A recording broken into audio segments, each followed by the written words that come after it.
সাবেক শিক্ষামন্ত্রী ডক্টর উসমান ফারুকের আসন কিশোরগঞ্জের করিমগঞ্জ উপজেলায় বিএনপির ৬২ জন নেতাকর্মী জামায়াতে যোগ দিয়েছেন। একই সঙ্গে গণ অধিকার পরিষদের ২ নেতাও যোগ দিয়েছেন। শনিবার রাতে উপজেলার জয়কা ইউনিয়নের ঝাউতলা বাজারে আয়োজিত এক অনুষ্ঠানে আনুষ্ঠানিকভাবে ফুল দিয়ে তাদের বরণ করে নেওয়া হয়।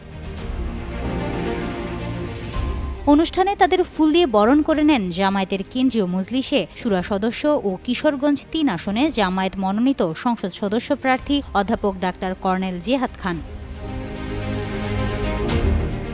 জামায়াতে যোগদানকারী বিএনপি নেতাকর্মীদের মধ্যে রয়েছেন করিমগঞ্জ উপজেলার জয়কা ইউনিয়ন যুবদলের সাংগঠনিক সম্পাদক আল হারুন, নোয়াবাদ ইউনিয়নের ৬ নং ওয়ার্ড বিএনপির সহসভাপতি নজরুল ইসলাম, নোয়াবাদ ইউনিয়ন ছাত্রদলের সদস্য আব্দুল হক, জয়কা ৩ নং ওয়ার্ডের সভাপতি বিল্লাল হোসেন, নোয়াবাদ ইউনিয়নের যুবদলের প্রচার সম্পাদক শফিকুল ইসলাম খোকন, এছাড়াও সানাউল্লাহ আল আমিন ও যুবদল নেতা হিমেল সহ বিএনপি ও এর অঙ্গ সংগঠনের মোট ৬২ জন নেতাকর্মী যোগ দেন বলে জানিয়েছেন জামায়াতের করিমগঞ্জ উপজেলা সেক্রেটারি মাওলানা নাজিম উদ্দিন।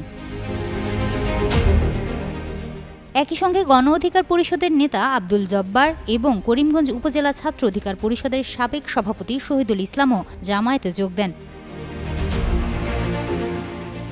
যোগদান অনুষ্ঠানে উপস্থিত ছিলেন জেলা জামায়াত ইসলামের আইন বিষয়ক সম্পাদক অ্যাডভোকেট মুসলেউদ্দিন সুমন, উপজেলা আমির মাওলানা আবুল কাশেম ফজলুল হক, নায়েবে আমির মাওলানা জুবায়ের আহমেদ, সেক্রেটারি নাজিম উদ্দিন, জেলা ছাত্র শিবিরের সাবেক সভাপতি খায়রুল ইসলাম ও শিবির সভাপতি মুসাব্বির সহ জামায়াত শিবিরের স্থানীয় নেতাকর্মীরা। আমি ছাত্র জীবন থেকে রাজনীতি করে আসছি বিএনপি, কিন্তু আমার দুঃখের বিষয় বিএনপির বর্তমান যে রাজনীতি আমাদের কাছে পছন্দের না। আমি এমন একটা দল করি বিগত ১৬ বছর যার বিরুদ্ধে স্লোগান দিয়েছি, এখন দেখা যায় আমার ঘরের বিরুদ্ধে আমার স্লোগান দেয়া লাগে। বিএনপি যখন জুলুমের শিকার হয়েছে তখন রাজনীতি করতে পারছি, কিন্তু এখন রাজনীতি আমার সাথে বিএনপি রাজনীতির সাথে মিলে না। জাতীয়তাবাদী দলের সাথে দীর্ঘ ৩০ বছর বা তারও অধিক সময় পার করেছি, কিন্তু ৫ই আগস্টের পরে দেখলাম এর মধ্যে কোন সুস্থ ব্যক্তি, কোন সুস্থ মস্তিষ্ক মানুষ এই দলটা করার আর কোনো সুযোগ নাই। প্রত্যেক গ্রামে, প্রত্যেক সমাজে, প্রত্যেক ইউনিটে বর্তমানে এবার দালালরা পরিচিত। এরকম একটা সময় আসবে যদি বিএনপি ক্ষমতায় যা আপনার আমার এবার সেবন করতে হবে না, তারা গলায় পাড়া দিয়ে এবার সেবন করাবে। প্রধান অতিথির বক্তব্যে অধ্যাপক ডাক্তার কর্নেল জেহাদ খান বলেন, দেশের ন্যায় ও ইসলাম ভিত্তিক রাজনীতি প্রতিষ্ঠার সংগ্রামে জনগণের অংশগ্রহণই আমাদের সবচেয়ে বড় শক্তি। বিএনপির যেসব নেতাকর্মী আজ জামায়াতে যোগ দিয়েছেন তারা সঠিক সময়ে সঠিক সিদ্ধান্ত নিয়েছেন।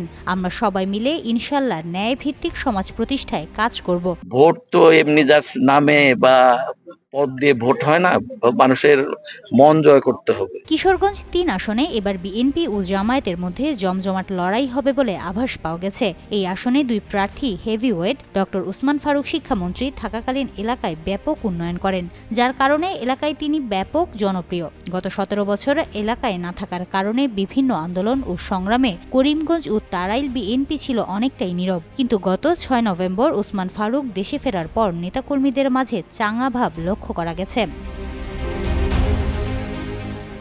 এদিকে জামায়াত প্রার্থী অধ্যাপক ডাক্তার কর্নেল জেহাদ খান ২০ বছর সামরিক কর্মকর্তা হিসেবে জাতিসংঘ মিশন সহ বিভিন্ন দেশে চিকিৎসা সেবা দিয়েছেন। তার মনোনয়ন পাওয়ার পর থেকে জামায়াতের নেতাকর্মীরা ব্যাপক চাঙা হয়েছে। 2 উপজেলায় তিনি অর্ধশতাধিক ফ্রি মেডিকেল ক্যাম্প করে বিশেষভাবে আলোচনায় এসেছেন। এছাড়া গণসংযোগের সময় রোগী দেখায় সাধারণ মানুষকে আরও কাছে টানতে পেরেছেন তিনি। কিশোরগঞ্জের সবগুলো আসনের মাঝে এই 2 প্রার্থীর মধ্যেই সবচেয়ে জমজমাট লড়াই হবে। বিভিন্ন পরিসংখ্যানে এমনটা আভাস মিলছে।